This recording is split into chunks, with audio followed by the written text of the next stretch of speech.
Alhamdulillah, wassalatu wassalam ala rasulillah wa ala alihi wa sahbihi ajmain, amma ba'd.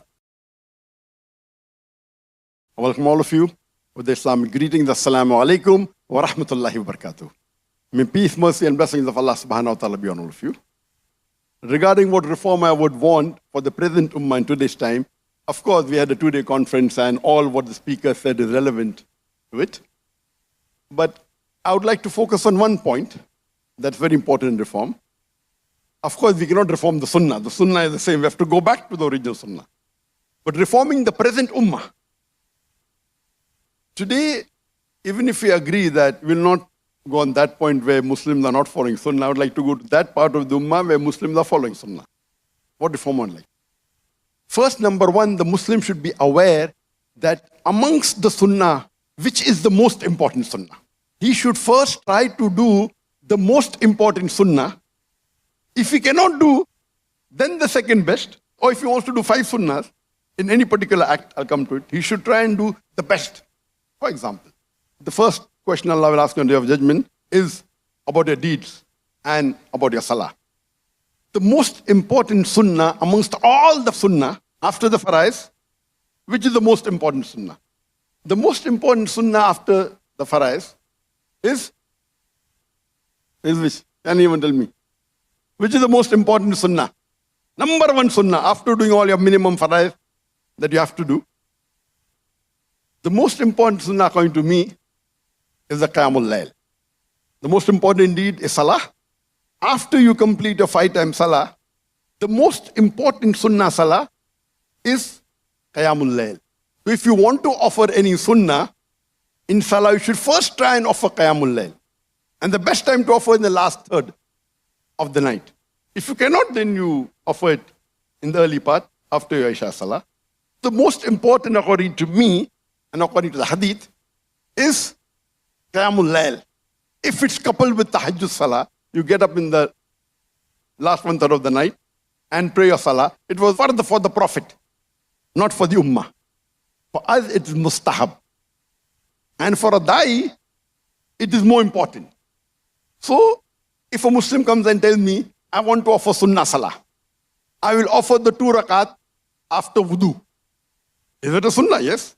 We know the hadith of Muhammad talking about Hazrat Bilal, may Allah be pleased with him. I don't want to go into the detail. It is a Sunnah. But if someone says, I want to offer the Sunnah, it's good. I'm not against it. But if you're going to offer only one Sunnah Salah, which is the most important? Qiyamul Layl, along with Tahajjud. Okay, I cannot offer Tahajjud. I cannot wake up in the middle. Okay, offer the witr after Isha. The next important sunnah is the sunnah before the Fajr Salah, 2 rakat. Our beloved Prophet said, the 2 rakat sunnah before the Fajr is more valuable than the world and the wealth in it. Imagine. So which is more important, the 2 rakat after wudu or 2 rakat before the Fajr Salah? So if you know the importance of the sunnah Salah, you first try and do the most important sunnah, and by any way you cannot do, then try and do the second best, then the third best. So in salah, the most important is Qiyamul Layl. Tahajjud is the best. Next important sunnah is the 2 rakah before the Fajr Salah. Then is the sunnat muakkada, which the 2 rakah sunnah before Fajr is included. Then the 2 + 2 before the Dhuhr Salah, 2 after the Salah, 2 after the Maghrib Salah, and 2 after the Isha Salah. So first you follow the highly recommended sunnah, then the recommended sunnah, then the sunnah. Sunnah can be divided into 3 broad types, if you want. Highly recommended, recommended, and only sunnah. Then, which is the recommended sunnah? The Prophet said, of Salatul Duha. I won't go into the details. Time is short. So next, if you want to offer, after offering the sunnat muakkada, which are 12 rakat in a day, Salatul Duha. These are all highly recommended sunnah. Which is the next recommended sunnah? There are many recommended sunnah. I'll just pick up one, which is coming to my mind. It is Tahatul Masjid. The Prophet in the Jummah Salah, there is no sunnah before Jummah Salah. While giving khutbah, he saw a Sahaba coming and sitting. He stopped this khutbah and asked him, did you offer your 2 rakat Tahatul Masjid? He said, no. He said, stand up and offer. It's a recommended sunnah. Not as highly recommended as Qiyamul Layl, or the 2 rak'ah before Fajr. Then the other sunnah are sunnat-e-ghair muqaddah, in which the Prophet missed without any reason. So if you want to offer salah, go in order. If you cannot do for certain reason, go to next. Offering 2 rakat after wudu is good. I'm not against it. But more important are the more important sunnah, and then you can go to that. So if you know the order of the sunnah, which is more important, you will get more sawab and more chances of entering Jannah and more chances of washing away your sins. Then you can offer the other salah, whether you're leaving a house, entering the house, and you do 2 rakat.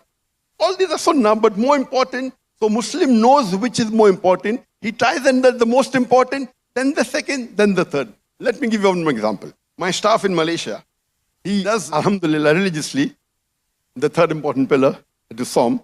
He does this fasting on Monday and Thursday, religiously, mashallah. Very good. Alhamdulillah. But then I find that he's not doing the other more important fasting. Fasting is the first for every Muslim in the month of Ramadan. Besides Ramadan, it's not a fard. But someone is fasting on Monday, Thursday, very good. But then he's not offering the fasting of the first 9 days of Dhul Hijjah. Maybe only one, but not the first 8 days. So which is the most important fasting? After the fast of Ramadan, it is the fasting on Arafah. I won't go into the references, it will take time. Our Prophet said, if you fast on the day of Arafah, 2 years' sins will be forgiven. Which is the second most important sunnah fast?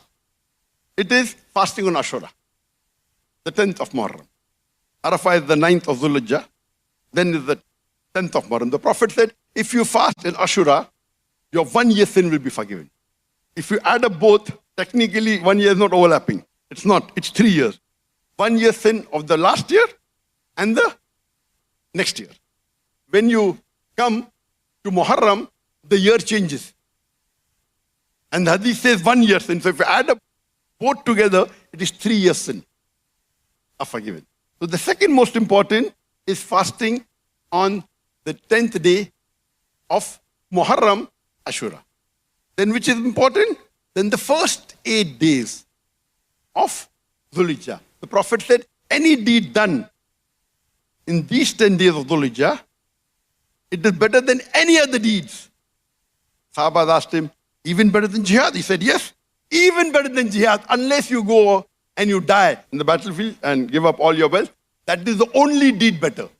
So, amongst the good deed, if you fast on the first 8 days, 9th day is already covered by me, on the day of Arafah, it is more important than the other fasting. So, if you know the order, if you want to fast, fast those which are more important. Then you have the Ayyamul Bid, the 3 white days, 13th, 14th and 15th of every month. Then you have the days of Shawwal, 6 days. Now, different opinion, which is Shawwal is, some scholars say more better than Ayyamul Bid. But the first 3 orders, there's no difference of opinion. Then you can come on Monday and Thursday. And today, while meet and greet, the question came on fasting and asked him, which is the most important sunnah fasting? He said Monday, Thursday. It's good. I'm not against fasting. But if you're not keeping the 1 day fast which will forgive your 2 years' sins, or 1 day fast which will forgive your 1 year's sins, so if you know your priorities of the sunnah, you will get more sawab. Any sunnah, you will get sawab. But you should know which is more important. So of course, the salah is more important, then comes fasting. In fasting, which fasting is more important? People come and tell me, I like sweet dishes, it's sunnah. Eating sweet dishes, sunnah, of course. The Prophet loved sweet dishes. But the brother is not saying Bismillah before eating food. Saying Bismillah before eating food is a more priority of sunnah than eating sweet dishes. So I would request the ummah today, especially in the modern era, who's following the sunnah, do a little bit research. Which of the sunnah is more important? And try and do the more important sunnah if it's impossible to do all the sunnah. And when I told the brother, do you know that the Prophet never fasted every Monday and Thursday? He got the shock of his life. It's a sunnah to fast on Monday and Thursday, but the Prophet never fasted every Monday and every Thursday. But the brother is doing it. It's good, you can do it.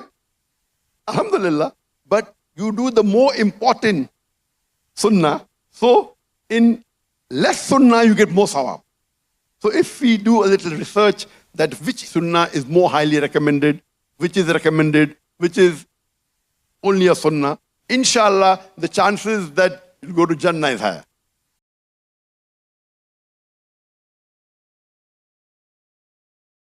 Thank you for watching and testing your knowledge with us today. If you find this video helpful, please like, share, and subscribe